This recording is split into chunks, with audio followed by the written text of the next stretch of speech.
Hi everyone. Today we're going to talk about simplifying radicals. We've kind of reached the end of our unit, we've reached the end of our semester, and so what I'd like to do now is kind of prepare you for what we're going to be doing whenever we come back from winter break. And so one of the things that you really need to have a good firm grasp on and understanding is how to simplify radicals, how to rationalize denominators, basically how to deal with an answer that has a radical. So if I were asking you, if x squared equals 25, then x equals what? And a lot of people would say 5. And that's partially correct. The positive 5 is an answer for x, but the correct answer is plus or minus 5, positive or negative 5. This is the exact answer. So x equals 5, kinda right. X equals plus or minus 5, exactly right. Now, if x squared equals 26, then x equals something that's not an integer. It does not equal a nice pretty number, a whole number. It equals something with a repeating decimal that goes on and on forever. Basically, most people give an estimation, but we don't want an estimation.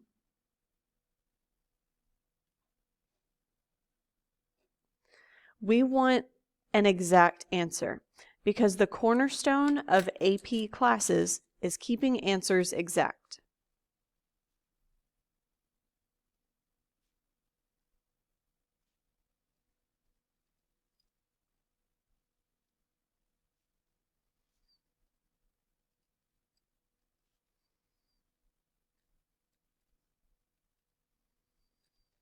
So never will I be asking you for like 5.283 blah blah blah. I'm never going to be asking you for that. I'm going to be asking for the exact answer. So if I'm trying to solve for x, I would square root both sides, and I would get x equals the square root of 26, which can be broken into a 13 and a 2, but neither of those can be broken down any further. So x equals plus or minus the square root of 26.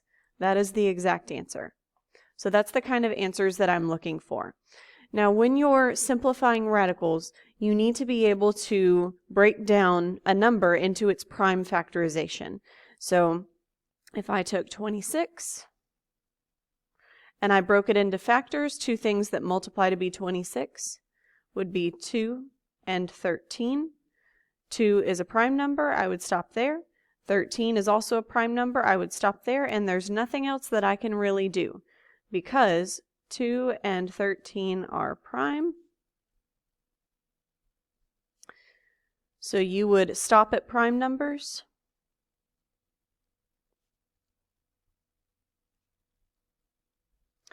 Or perfect squares. Now in Algebra 2, you really learn how to break this up. You learn to break it up into the perfect squares and all the leftovers. And then you can make this perfect square radical become a whole number, which is really nice. So we talk about that in Algebra 2, but in geometry, you really just need to kind of have this understanding of prime factorization and how to manipulate these radicands.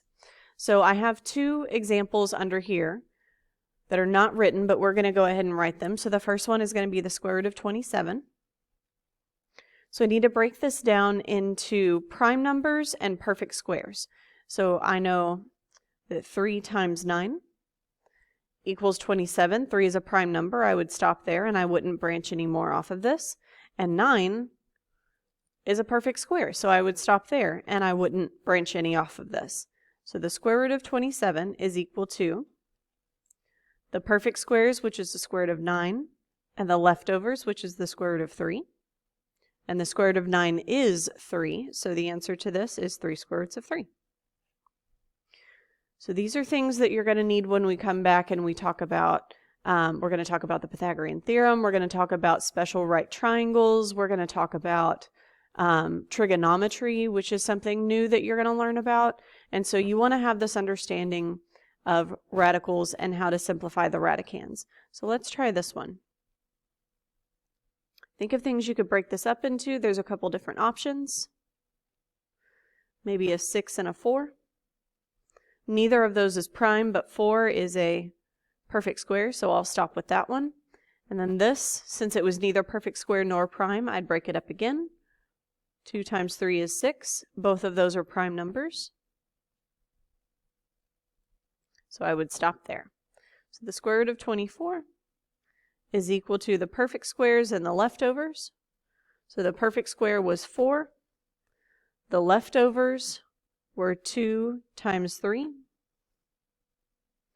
So the square root of 4 is 2. And then 2 times 3 is 6. Okay. So let's look at 2 more examples.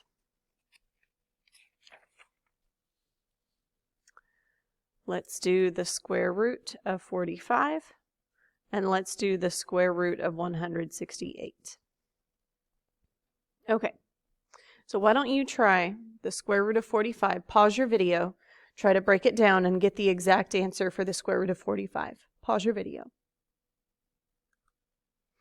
So hopefully you found that 45 was a divisible by 9 and 5. 9 is a perfect square, 5 it's just the leftover factor, and the square root of 9 is 3. So 3 square roots of 5 is your final answer.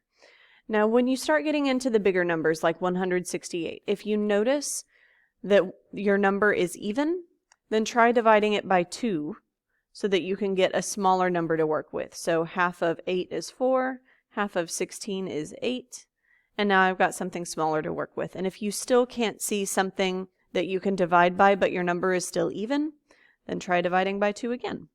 So 4 divided by 2 is 2, 8 divided by 2 is 4, and you can keep going. I have these prime numbers here, but they're also pairs.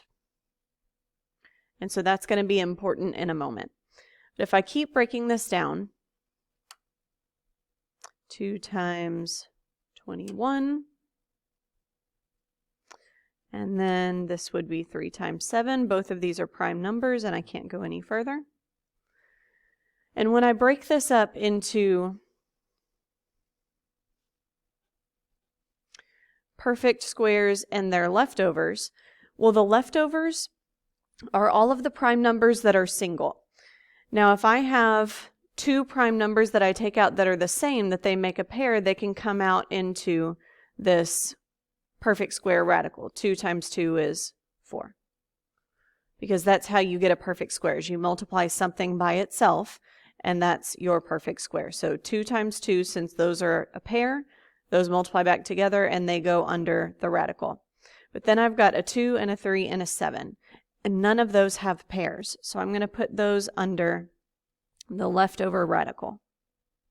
So the square root of 4 is 2. It's just that number that was in the pair. And then under the radical, 2 times 3 is 6, and 6 times 7 is 42. So this is your answer. So in your homework, you're going to have a lot of questions that are like this. Now, when you multiply radicals, when multiplying radicals, you can multiply everything outside the radicals together and everything inside the radicals together. So anything that's on the outside can be multiplied, anything that's on the inside can be multiplied. And let me show you what I mean. So if I have, and we're not going to use examples 3 and 4, we're just going to use 1 and 2.